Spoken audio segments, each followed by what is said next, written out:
Israel Hamas యుద్ధం ముగింపు దిశగా అమెరికా అధ్యక్షుడు డొనాల్డ్ ట్రంప్ ప్రతిపాదించిన 20 సూత్రాల ప్రణాళికను హమాస్ అంగీకరించడాన్ని భారత్ స్వాగతించింది. బందీల్ని విడుదల చేసేందుకు హమాస్ అంగీకరించడం గొప్ప పురోగతి అని ప్రధాని పేర్కొన్నారు. గాజాలో శాంతి స్థాపనకు కీలక ముందడుగా అభివర్ణించారు. ఈ మేరకు ఎక్స్లో పోస్ట్ చేశారు. గాజాలో శాంతి సాధన కోసం ట్రంప్ చేస్తున్న ప్రయత్నాలను ప్రధాని మోదీ అభినందించారు. శాశ్వత న్యాయమైన శాంతి పునరుద్ధరణ కోసం చేసే ప్రతి ప్రయత్నానికి భారత్ మద్దతు ఇస్తుందని తెలిపారు.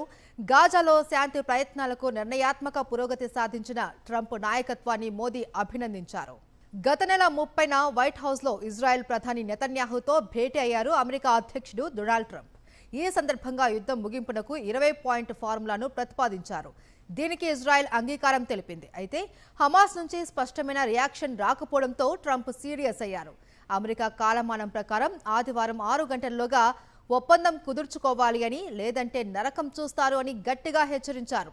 ట్రంప్ డెడ్ లైన్తో దిగొచ్చిన హమాస్ శాంతి ప్రణాళికలతో కొన్ని అంశాలను అంగీకరిస్తున్నట్లు ప్రకటన విడుదల చేసింది. ఇజ్రాయెల్ బందీల విడుదలకు అంగీకరించింది. అయితే ప్రతిపాదనలోని కొన్ని విషయాలపై ఇంకా చర్చలు జరపాల్సి ఉందని తెలిపింది.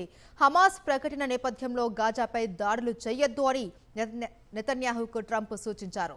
యుద్ధాన్ని ముగించి పశ్చిమ ఆసియాలో శాంతి సాధించే రోజు దగ్గరలోనే ఉందని, ఇది చరిత్రాత్మకమంటూ హర్షం వ్యక్తం చేశారు.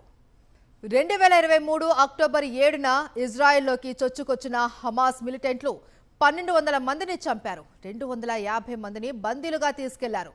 వీరిలో గతంలో జరిగిన కాల్పుల విరమణ ఒప్పందం సమయంలో పలువురిని హమాస్ విడుదల చేసింది. వివిధ ఘటనల్లో పలువురు ప్రాణాలు కోల్పోయారు. కాగా హమాస్ వద్ద ప్రస్తుతం 48 మంది బందీలు ఉండగా వారిలో దాదాపు 20 మంది సజీవంగా ఉంటారు అని అంచనా. ఇజ్రాయెల్ హమాస్ యుద్ధం కారణంగా గాజాలో 2023 అక్టోబర్ నుంచి ఇప్పటి వరకు మృతి చెందిన వారి సంఖ్య 66,000 దాటింది. గాయపడ్డ వారి 1,67,000 పైన ఉన్నారు. ఇక ఇజ్రాయెల్ భీకర దాడులతో గాజా శవాల దిబ్బలా మారింది. కరువుతో కటకటలాడుతుంది. మానవతా సంక్షోభంతో అల్లాడుతోంది. ఈ నేపథ్యంలో ఇజ్రాయెల్ హమాస్ శాంతి ప్రణాళికపై ప్రపంచ దేశాలు హర్షం వ్యక్తం చేస్తూ ఉన్నాయి. ట్రంప్ ప్రయత్నాలను అభినందిస్తున్నాయి.